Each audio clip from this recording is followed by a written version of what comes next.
Halo guys, assalamualaikum warahmatullahi wabarakatuh. Ketemu lagi bersama dengan aku pastinya di channel Dian Pancing dan bersama dengan Mas Syai. Dan tentunya aku nggak mungkin ya sendirian, karena kalau ngobrol sendiri itu nggak enak guys. Nah ini kita udah datangkan ya Pak D ya, kedua kalinya ya. Yang kemarin itu juga pernah ketemu juga ya kita. Kangen nggak Pak D? Sedikit ada rasa kangen dengan suasana di Dian Pancing, kekeluargaan dari teman-teman di kru Dian Pancing ini. Kayak suwe gak kesini itu ada rasa kayak apa sekarang. Oh gitu. Terus gimana Pak D? Perkembangannya saya jadi tambah cantik apa gimana Pak? Apa teman-teman jadi tambah ganteng cantik juga apa gimana Pak D? Ya aku sering lihat kok kadang live gitu kan, aku sering nonton, sering liatin, kadang ya tak paus juga. Paus guys, auto. Kapan kan itu kan ada tonton itu kan, paus juga, lumayan loh itu. Oh iya lumayan bisa beli motor ya Pak D. Alhamdulillah. Makasih ya Pak D. Ya. Guys, udah mulai aja ya ngobrolnya. Padahal kalian pasti lupa ya dengan siapa nih ya aku mau berbincang-bincang nih. Pak D kenalan lagi Pak D, siapa tahu ada yang belum kenal sama Pak D. Boleh Pak D ngomong?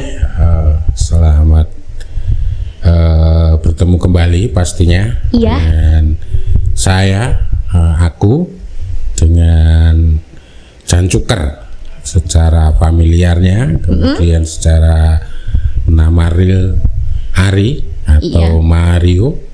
Yang pastinya teman-teman semua yang berdomisili di Kabupaten Karanganyar khususnya Solo Raya pada umumnya ya sedikit banyak sudah pada tahu, dan sekarang mungkin saya diundang ke sini untuk yang kedua kalinya untuk mengisi acara podcast. Betul sekali. Ini ya salam persahabatan. Nah, itu pastinya. Iya. Sementara itu dulu untuk perkenalan. Ini Pak D, nggak ada sosmed Pak D. Siapa tahu nih ya teman-teman nih mau follow ya Sifunya gitu. Ada nggak Pak D? Sosmed ya itu tadi seperti kita bilang untuk Facebooknya Jancuker. Facebook Jancuker ya. Semuanya sih platform apa saja aku dolanan ya, kita nggak aktif dari Twitter sampai TikTok.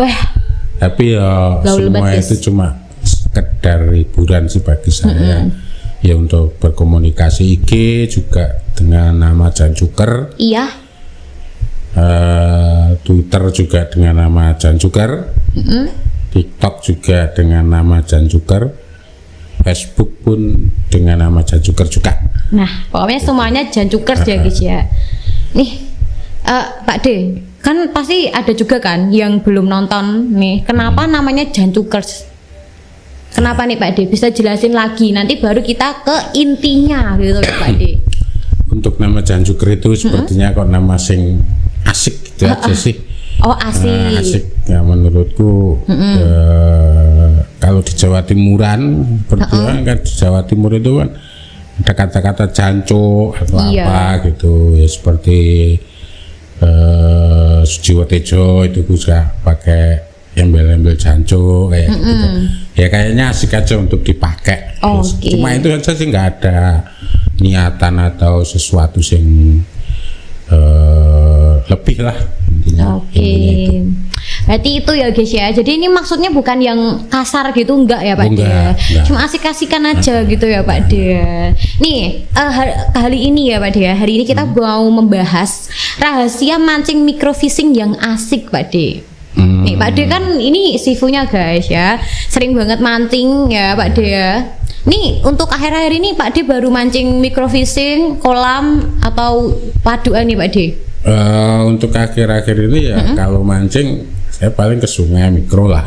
Sungai lebih ke sana. Untuk waduk kayak musim-musim angin kayak gini juga nggak begitu asik. Jadi kalau air baru naik gini juga cuaca juga musim-musim penghujan gini kan, waduk itu diprediksi juga agak susah.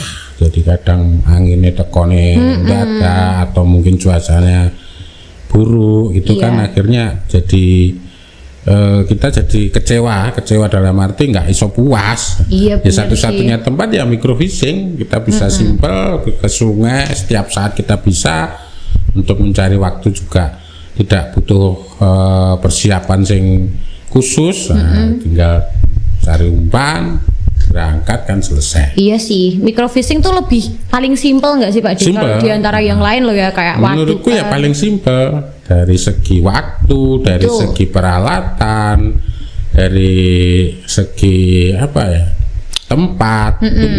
Itu mudah gitu loh. Enak ya Pak Di ya. Mau belakang rumah juga bisa, Wah, mau agak jauh sedikit juga bisa. iya. Dan tempatnya bervariasi gitu loh, jadi nggak Betul. monoton. Ada Situ-situ batu, aja. ada apa, gitu. Nah, menurutku ya paling simpel microfishing. Iya ya guys ya. Karena ya rumahnya Pak D ini di Kemuning ya Pak D ya. Jadi di itu Lereng tuh. Lawu. Nah, pokoknya itu tuh di kaki Gunung Lawu ya Pak D. Aku lereng. dibilang kayak Lereng. lereng lah kayak gitulah ya guys ya. Jadi kalau sungai itu pasti banyak, terus juga wah syahdu ya Pak D ya. Jadi ya nge-refreshin otak ya Pak. Makanya Pak D lebih enakan microfishing nih Pak D. Iya. Kapan-kapan ajakin dong Pak D. Boleh. Oke. Nanti selok aja Pak D. Siap. Oke. Untuk- Ini Pak D. Tadi kan ngomongin juga kan kalau waduan ini kan anginnya baru nggak stabil juga. Iya. Nah, tapi kan kalau sungai ya sama aja nggak sih Pak D? Kayak misal nih atas hujan gitu, otomatis kan juga airnya kan juga ini kan mempengaruhi kan? Ya, Mm-mm. ginilah, segala sesuatu khususnya mancing itu baik di waduk atau di sungai atau dimanapun tempat itu ada khasnya sendiri-sendiri kan. Oke. Jadi kalau di sungai juga kita harus perhatian juga ketika musim hujan kayak gini, harus kita juga harus hati-hati karena mungkin di bawah seperti di anak sungai gini kan resiko kena banjir itu kan kita nggak tahu. Kalau di atas banyak itu harus hati-hati juga. Nah, itu. Nah, masalah angin sih nggak ngaruh sih nih di sungai. Oke. Itu masalahnya cuma Air hujan ya? itu, banjir itu aja sih. Iya, debit ya. Iya. Oh itu. Tapi kalau untuk sungai menurut Pak D itu lebih aman ya kalau dibandingkan waduk ya? Aslinya juga sama dengan resiko. Tergantung diri kita saja sih. Oke. Tergantung cara kita menyikapi. Jadi kalau sungai itu kan juga ada kedung-kedung sing dalam. Jadi nek masalah resiko saya nggak bisa menyimpulkan bahaya di waduk. Tergantung diri kita.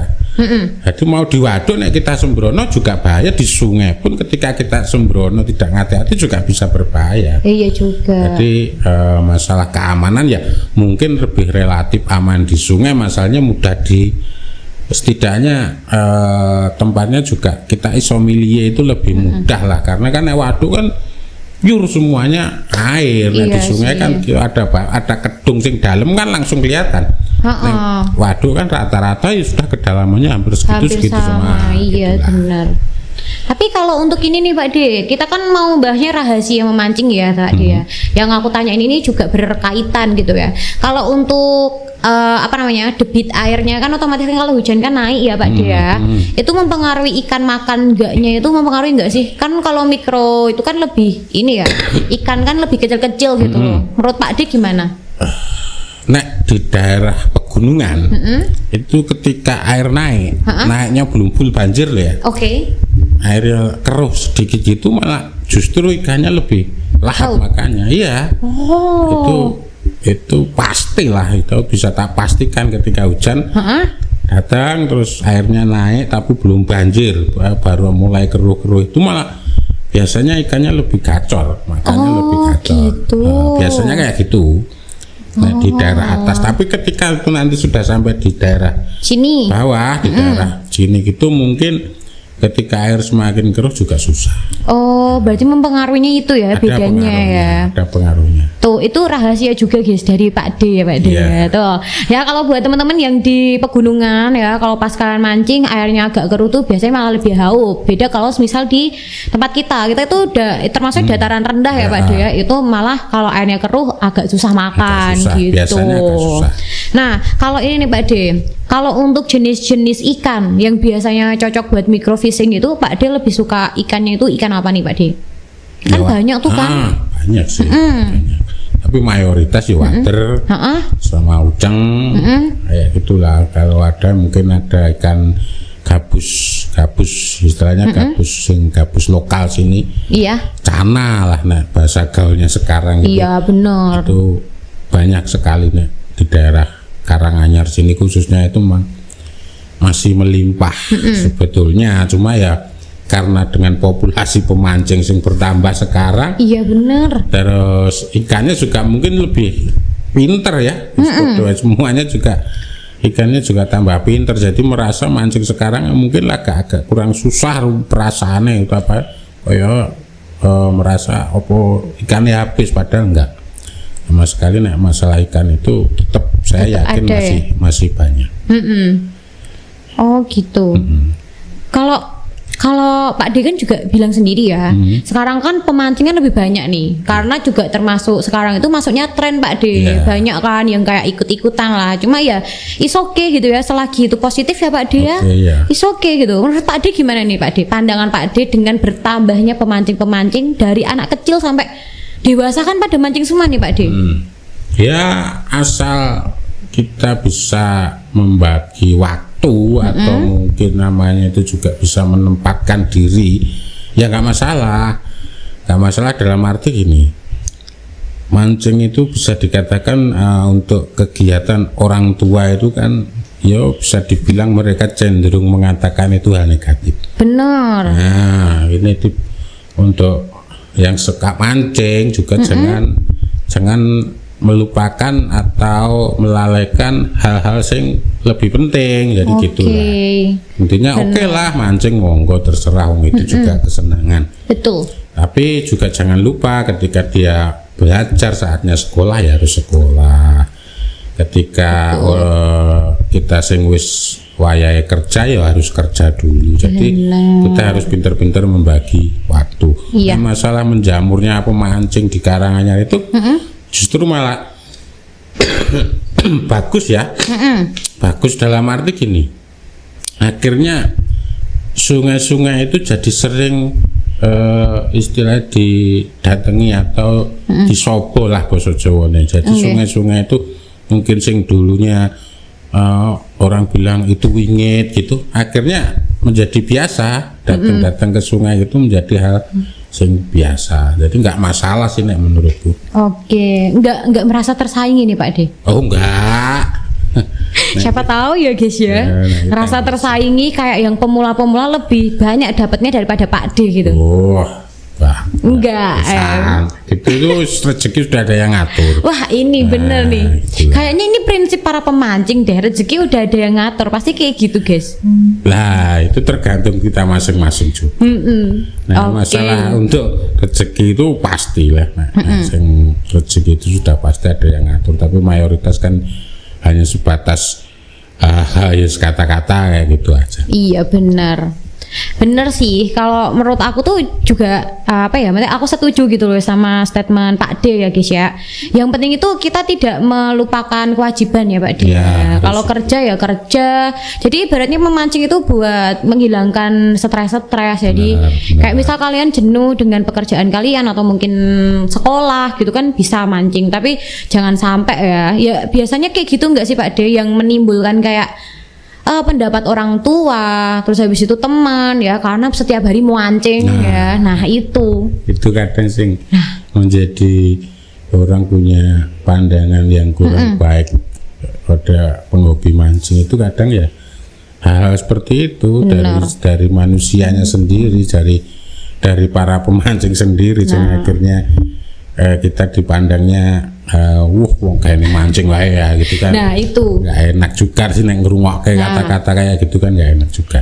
Bener Pak D. Terus nih Pak D, kan kalau Pak D kan ini lebih suka mancingnya kan mikro nih ya. Kalau untuk peralatan nih Pak D, kalau untuk peralatan paling efektif ini Pak D biasanya pakai apa? Bisa nih Pak D ya di share gitu ke teman-teman nih.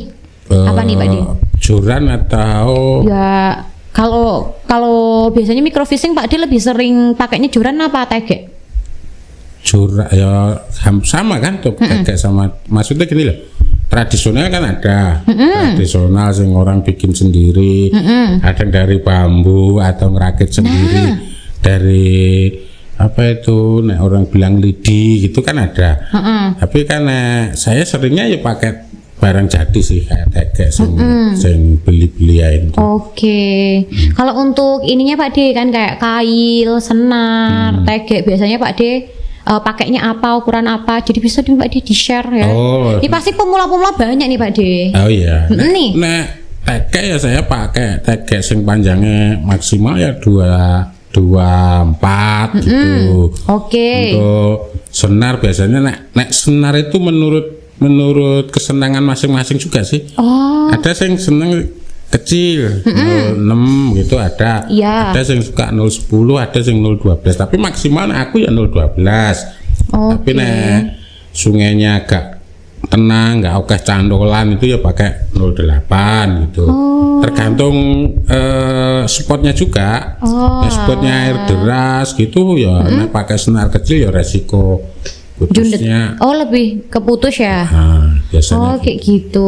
bundet juga. Oke. Berarti nih Pak D, kalau untuk Pak D biasanya mancing di air tenang atau mungkin yang berarus kayak gitu tuh berarti ada pilihannya ya beda-beda gitu ya? Iya, ya mestinya beda, tapi kan tergantung masing-masing juga. Nah, simpel juga pakai 0,12 itu udah simpel, mau di tempat manapun Aman. Aku baru tahu, guys. Tapi nek 0,6 itu kan lebih 0,8 itu kan lebih peka. Tapi ketika itu nanti mancingnya di air deras, begitu nyantol, istilahnya kan otomatis resiko putusnya lebih besar. Tapi nek air tenang pakai ukuran kecil pun kan nggak masalah, resiko nyantolnya kan tipis, nggak ada aliran sungainya nggak deras gitu. Cenderung pakai ukuran sing kecil. Oke, berarti memang beda-beda ya guys ya. Cuma kalau Pak D itu merekomendasikan itu 0,12 ya. 0,12 itu aman lah. Ya 0,10 sampai 0,12, 0,10, 0,12 itu sudah aman. Oke. Mau dimanapun tempat saya yakin itu sudah cukup lah. Betul. Kalau untuk kail nih Pak D, biasanya Pak D kalau buat microfishing itu cocoknya itu ukuran berapa sih Pak D? Nah, Pasti kan beda-beda tuh. Itu juga menurut keyakinan kita juga. Jadi nggak bisa disamakan. Istilahnya ketika aku suka sing kecil gitu ya, tapi kadang ada orang sing suka wah nek cilik gampang muncul. Nah, biasanya betul. gitu. Iya. Nah, aku ya nggak bisa istilahnya pendapatku gitu terus nanti disamakan dengan teman-teman juga nggak mungkin, nggak bisa. Tapi ya nek ukuran water itu yang 0,5 rata-rata 0,5 itu udah cukup. Nah untuk uceng ya bisa 0,3 0,5 juga mampu sih. Iya.